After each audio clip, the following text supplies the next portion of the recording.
So hey, hello guys and welcome back to your channel, and today we are going to study your third chapter of science, that is force and pressure, and this is our second lecture of force and pressure. And if you want to see my first lecture or video, you can just go through it, and or you can check my playlist of science section. Okay, so in earlier class or in earlier lecture, what we have done, what is force? Force is nothing but just a push or pull of an object. Now what is push और pull क्या होता है कि किसी भी object को धक्का देना या फिर किसी भी ऑब्जेक्ट को क्या करना, इस तरीके से पीछे, यानी कि पुश करना या फिर पुल करना. ठीक है, जब हम क्या करते हैं, धक्का देते हैं या फिर हम किसी ऑब्जेक्ट को खींचते हैं, that is basically push and pull होता है. ठीक है, उसमें हमने क्या पढ़ा था उस दिन कि what is contact forces and what is non contact forces, and then what is balanced and unbalanced, unequal and equal forces, ये सारी चीज़ें क्या होती है. And last but not the least, we have studied inertia. तो inertia का जो concept है वो क्या बोलता है कि एक ऑब्जेक्ट रेस्ट पे अगर है तो वो रेस्ट पे तब तक रहेगा जब तक उस पर हम एक्सटर्नल फोर्स को अप्लाई नहीं करते हैं. Now second, if any object is in moving position, right, अगर कोई ऑब्जेक्ट मूविंग पोजिशन पे है तो वो मूविंग पोजिशन पे ही रहेगा अनलेस एंड अनटिल हम उसमें कोई भी एक्सटर्नल फोर्स अप्लाई करते हैं. एक इनर्शिया बहुत ज़्यादा इंपॉर्टेंट था, that is directional inertia. Directional inertia में मैंने आपको क्या एग्जाम्पल बताया था कि जैसे बस होती है, इफ बस is turning in left, right, और हम बस में बैठे हुए हैं, तो जनरली आप देखना अगर बस लेफ्ट में जा रही है तो हम कहाँ पे टर्न होंगे, पता है, राइट में टर्न होंगे. तो इसको हम कहते हैं डायरेक्शनल इनर्शिया. ठीक है, तो ये तो हो गई थी बात भाई फोर्स की. And today we are going to study pressure. Okay, अब देखो बहुत लोग ऐसा बोलते हैं कि यार मुझे, जब ऑफिस में लोग होते हैं तो बहुत ज़्यादा प्रेशर है, राइट. जब आपका एग्जाम आता है तब आप सोचते हो कि बहुत ज़्यादा प्रेशर है, पर मैं उस प्रेशर की यहाँ पे आज बात नहीं कर रही हूँ. ठीक है, हम प्रेशर को देखने वाले हैं, समझने वाले हैं फोर्स के कंटेक्स्ट में. ठीक है, कि प्रेशर क्या होता है, आपको से कुछ सिंपल सी बात है, प्रेशर क्या होता है, जो भी हम क्या कर रहे हैं, हम फोर्स अप्लाई कर रहे हैं. बट जब हम फोर्स अप्लाई करते हैं तो ऐसा तो नहीं है कि हम एक मान के चलो, सपोज ये मोबाइल है मेरे पास, ठीक है, ये मोबाइल है, अब मेरे को अगर इसको धक्का देना है तो मैं इसको क्या करूँगी, एक मिनट, अगर मुझे इसको धक्का देना है तो क्या मैं पूरा इसके ऊपर हाथ फेरूंगी, नहीं ना, मैं धक्का कहाँ दूंगी, सिर्फ इस पोजीशन पे, और ये क्या हो जाएगा, अपना जो एक जगह है वो छोड़ देगा, आगे चला जाएगा. तो एक तो देखो मैंने यहाँ पे फोर्स दिया, राइट, और कौन से एरिया पे दिया, मतलब ऐसा तो नहीं है कि फोर्स यहाँ लगा रही हूँ तो एरिया मैंने यहाँ का लिया, नहीं, मैंने कहाँ फोर्स लगाया, यहीं पे फोर्स लगाया है, और जो मेरा एरिया है वो भी यहीं पे ही है. ठीक है, तो मतलब क्या हो गया, प्रेशर क्या हो जाता है आपका, फोर्स अप्लाइड. ठीक है, जो भी हम फोर्स अप्लाई कर रहे हैं अपॉन एरिया ऑफ कॉन्टैक्ट, मतलब मैं कौन से जगह पे फोर्स दे रही हूँ, राइट, गॉट इट. प्रेशर क्या होता है कि भाई force upon area of contact. For example एक और बात हम समझ लेते हैं, आपने देखा होगा पेंसिल, अच्छा एक बहुत अच्छा एग्जाम्पल बताती हूँ. ये आपने पेन देखा है, जब आप यहाँ पे इसको दबाओगे तो ये है ना, आपको बहुत ज़्यादा दुखेगा, ठीक है, और जब आप यहाँ पे इसको इस तरीके से करोगे, ठीक है, दबाओगे, तो आपको ज़्यादा नहीं दुखेगा. अब ये क्यों ऐसा होता है ये मैं आपको बाद में बताऊंगी. ठीक है, ये बिल्कुल आप एग्जाम्पल ध्यान में रखना. ठीक है, अब आप देख लो कि pressure is equal to force applied upon area of contact. ठीक है, अब जो फोर्स है उसका हमने एसआई यूनिट पहले लेक्चर में क्या बताया था मैंने, उसका होता है न्यूटन. ठीक है, और एरिया का क्या होता है, एम स्क्वायर. यानी कि ठीक है, प्रेशर का मेरा फॉर्मूला क्या बन गया, force upon area of contact. तो फोर्स का ऐसा यूनिट क्या होता है, एन, और एरिया का ऐसा यूनिट क्या है हमारा, एन स्क्वायर, यानी कि एम, और ये क्या हो गया, मीटर स्क्वायर. Got it. अब प्रेशर का जो हम, अब ये एन पर मीटर स्क्वायर आप बोल सकते हो, या फिर इसको आप क्या बोल सकते हो, पास्कल.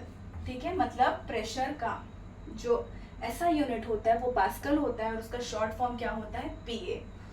अब एक और बात मैं आपको बता देती हूँ कि जितना हम ज़्यादा फोर्स जितना ज़्यादा लगाएंगे, प्रेशर क्या होगा, उतना ज़्यादा होगा. ठीक है, ग्रेटर द फोर्स, जितना ज़्यादा फोर्स होगा क्या होगा, the pressure will be large और मोर. ठीक है, ये समझ में आया आप लोगों को? ठीक है, देखो फोर्स जितना क्या होगा, ग्रेटर होगा, मतलब ज्यादा होगा, तो मेरा जो प्रेशर है ना वो भी क्या हो जाएगा, मोर होगा, बहुत ज्यादा होगा। ठीक है, अब एरिया ऑफ कांटेक्ट अगर मेरा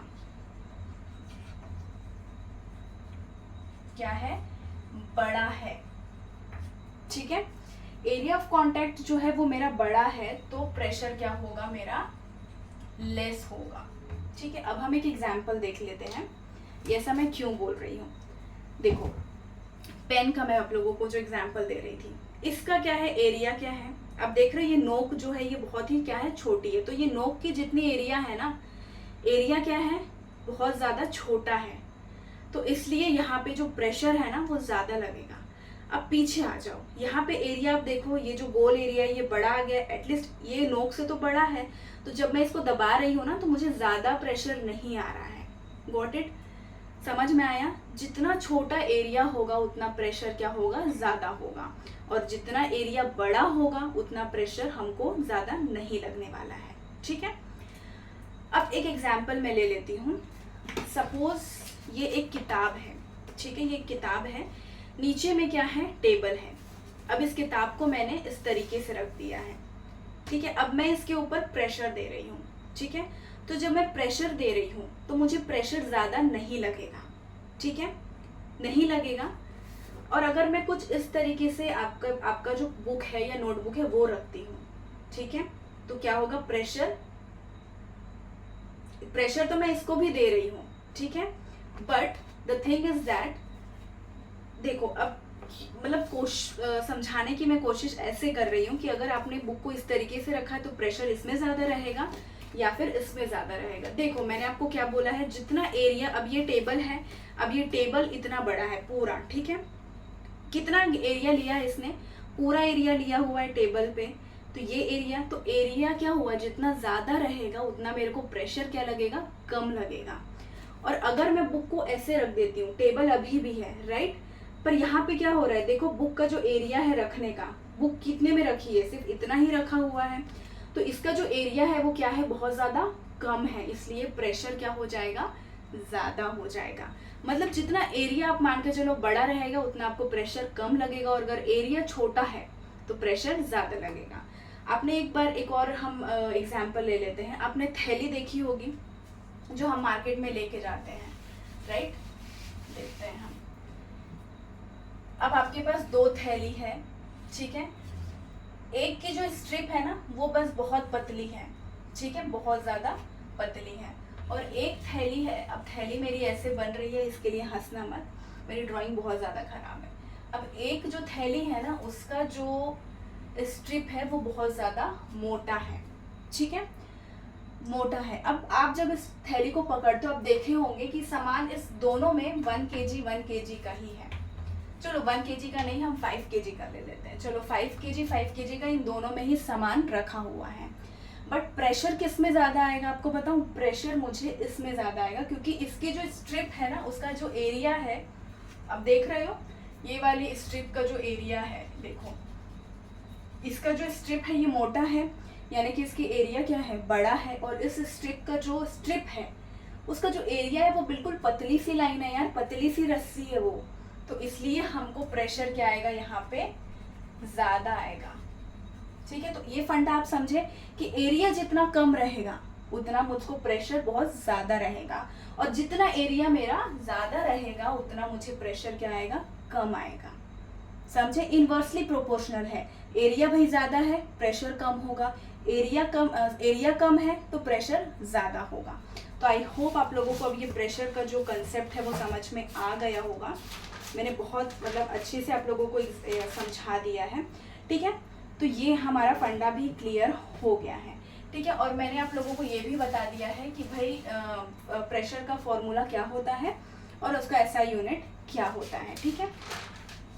अब हम देख लेते हैं यहाँ पे कि प्रेशर जो होता है वो सॉलिड में भी, चीज़ों में भी लगता है, लिक्विड में भी लगता है, इवन जो हम जो गैसेस जो हमारी यहाँ पे चल रही है, एयर जो चल रही है उसमें भी होती है।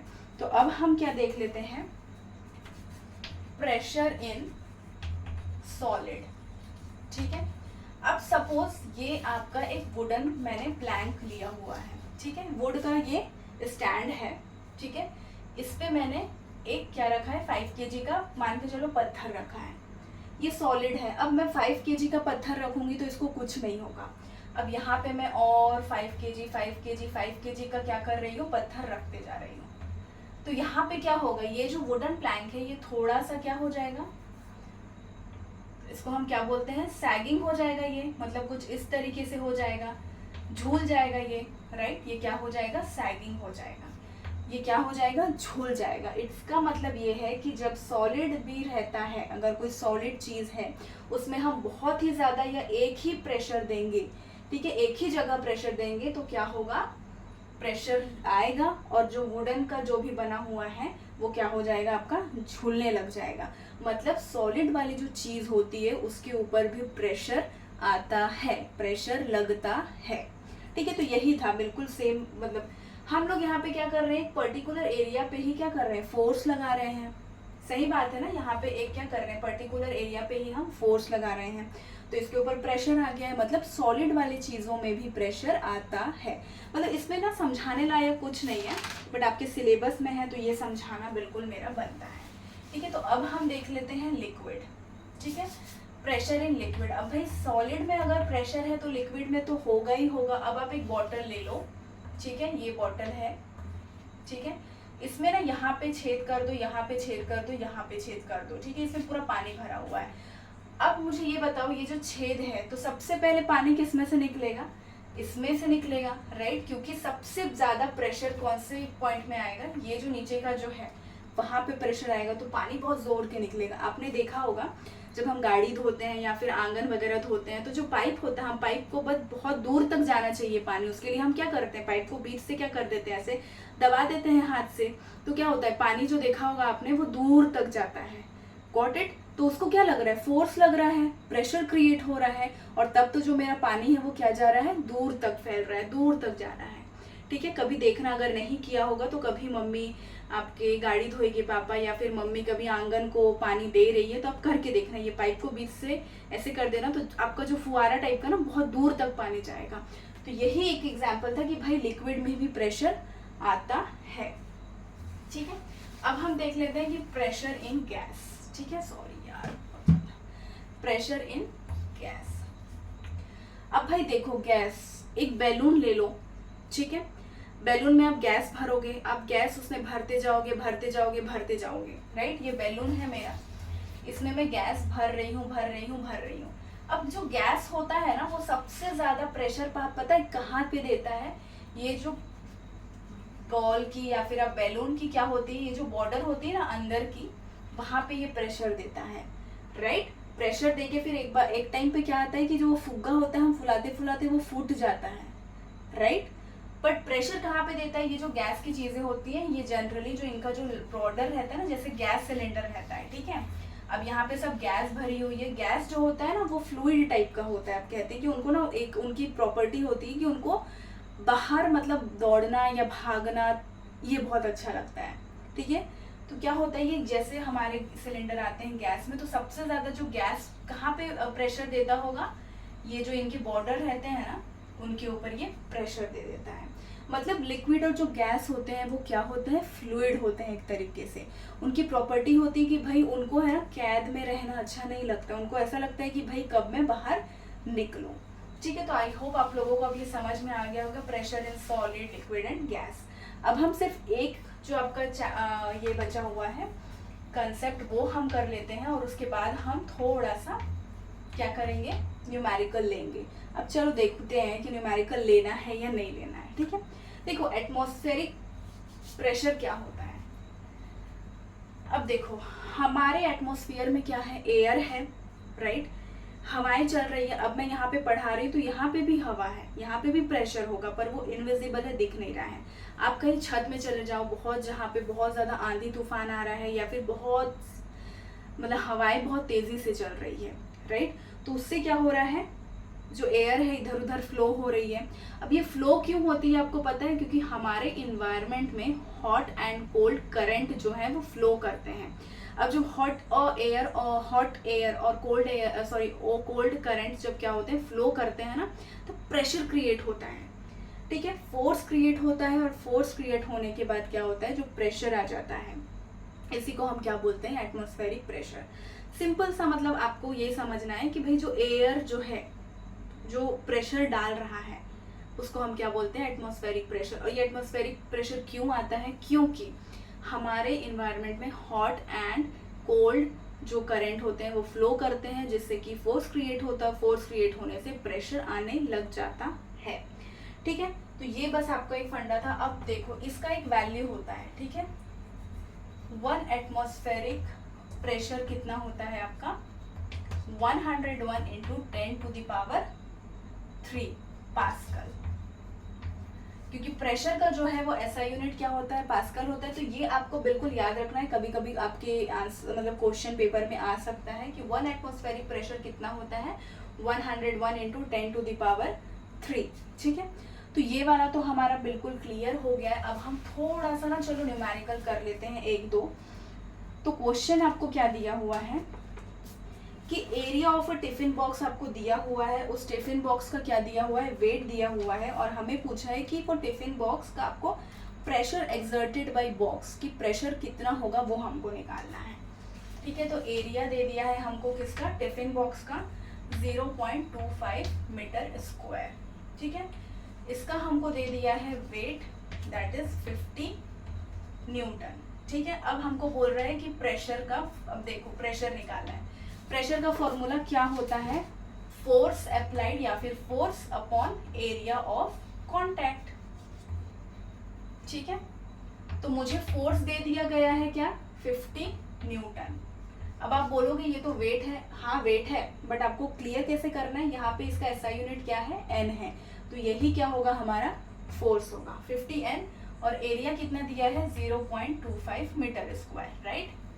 अब देखो 50 पॉइंट के बाद कितने डिजिट हैं, यहाँ पे हमको पॉइंट को हटाना पड़ेगा, फ्रैक्शन में लाना पड़ेगा, पॉइंट के बाद कितने डिजिट है 100। अब अगर आपको इसको क्या करना है, सॉल्व करना है, तो यहाँ पे आपको 25 लिख देना है इनटू, अब अगर कोई चीज़ डिनोमिनेटर में है, आपको फ्रैक्शन में लाना है, तो यहाँ पे क्या रहेगा, क्या आ जाएगा, 2 0 लगा लो और यहाँ पे 1 लगा लो, तो ऊपर में आपको क्या आ जाएगा 100/1, ठीक है। अब 25 ये 4 जा, गॉट इट, मतलब क्या आ गया हमारा आंसर 200 पास्कल, ठीक है।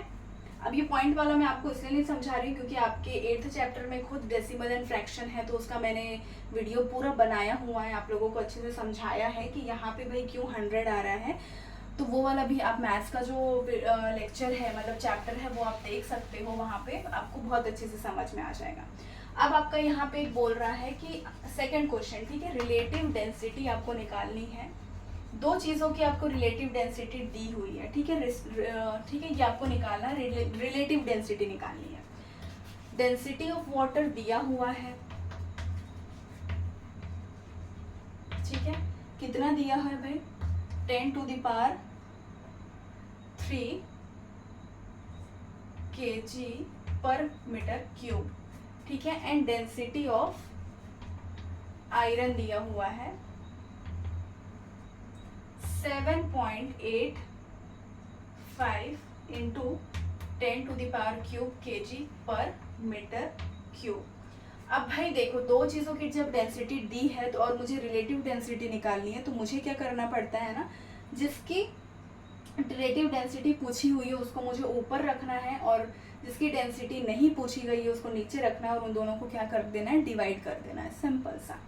तो यहाँ पे अब हमको क्या बोल रहा है, रिलेटिव डेंसिटी निकालो, राइट। तो ये क्या हो जाएगा मेरा, देखो आयरन का पूछ रहा है इसीलिए मैं आयरन का पहले ले रही हूँ, 7.85 10⁻³ एंड नीचे 10⁻³। अब ये 10⁻³ कट जाएगा 7.85, ठीक है। ये क्या होगा आपका रिलेटिव डेंसिटी। तो आई होप आप लोगों को ये जो लेक्चर था आज का बहुत अच्छे से समझ में आया होगा, मैंने अपनी पूरी कोशिश की है समझाने की। तो अगर आप लोगों को वीडियो भी अच्छा लगा हो तो प्लीज़ चैनल को लाइक एंड सब्सक्राइब ज़रूर करिए, और ऐसे ही हमारे साथ आपका जो कंसेप्ट है वो क्लियर करते रहिए। तब तक के लिए श्री शिवाय नमस्तुभ्यम।